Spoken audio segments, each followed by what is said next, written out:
kalau pemeriksaan feses rutin itu penting untuk menjaga kesehatan saluran pencernaan kita. Melalui sampel feses, dokter dapat mendeteksi infeksi, parasit, darah tersembunyi, hingga gangguan pencernaan lainnya. Jadi, pada kesempatan kali ini, kami kelompok 1 akan membahas tentang pemeriksaan feses secara makroskopis dan mikroskopis.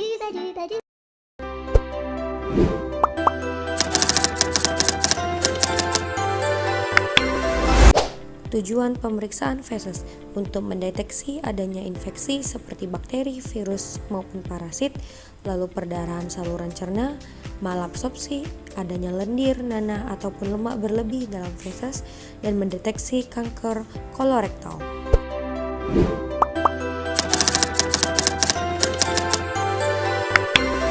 Prinsip pemeriksaan feses: pengambilan dan penanganan sampel yang tepat, analisis makro dan mikroskopis, lalu uji kimia untuk mendeteksi zat tertentu, dan mengidentifikasi patogen melalui kultur atau tes. Persiapan pasien. Jelaskan kepada klien apa yang akan Anda lakukan, mengapa hal tersebut perlu dilakukan, dan bagaimana klien dapat bekerja sama. Diskusikan bagaimana hasil pemeriksaan dapat digunakan untuk merencanakan atau pengobatan selanjutnya. Persiapan pemeriksaan feses.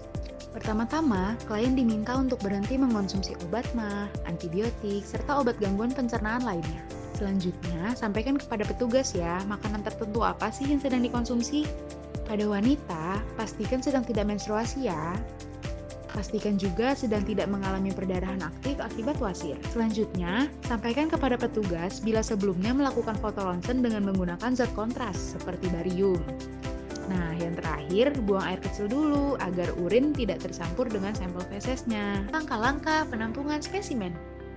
Minta klien untuk buang air kecil terlebih dahulu karena feses tidak boleh tercampur dengan urin, air, atau bahkan darah menstruasi. Instruksikan kepada klien untuk buang air besar langsung ke dalam pot yang sudah diberikan oleh petugas laboratorium. Feses sebaiknya berasal dari defekasi spontan atau diambil dengan jari bersarung dari rektum. Feses diperiksa dalam keadaan yang segar yang bertujuan untuk menghindari kerusakan unsur-unsur di dalamnya. Sampel diperiksa sekitar 30-40 menit sejak dikeluarkan, maksimalnya 1-4 jam. Bila lebih, maka yang banyak akan mati. Dan apabila ingin ditunda, simpan feses di lemari es, bukan di freezer ya. Pengambilan dilakukan setiap saat, terutama pada gejala awal, dan sebaiknya sebelum diberikan antibiotik.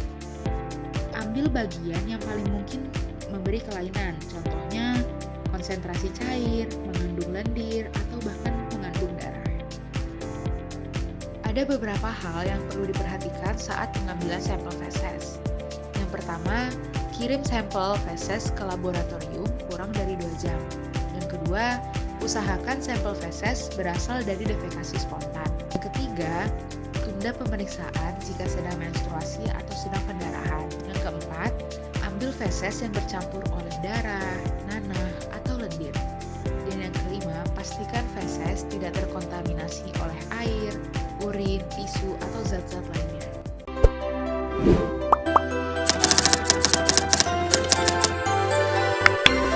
Alat dan bahan. Ada pot feses, slide, eosin sebagai pewarna, spatel, dan sarung tangan.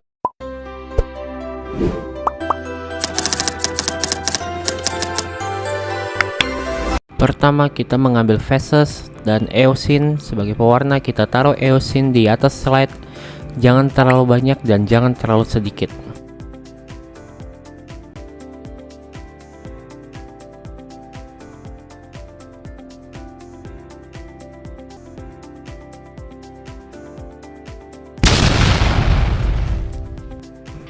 Lalu kita mengambil feses dari pot feses menggunakan spatel, di mana kita jangan terlalu banyak mengambil feses ataupun jangan terlalu sedikit juga. Kemudian kita taruh feses di atas eosin yang kita taruh di atas slide tadi. Lalu kita ratakan feses dengan eosin. Setelah kita ratakan semua feses dengan eosin, kita menaruh slide yang lebih kecil dengan kita menimpakan slide kecil tersebut di atas feses dan eosin tadi.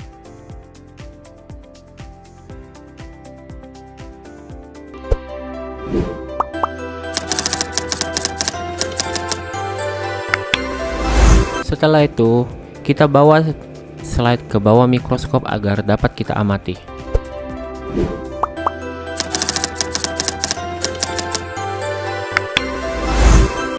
Hasil pengamatan feses tadi didapatkan bahwasannya tidak terdapat parasit atau bisa disebut negatif parasit.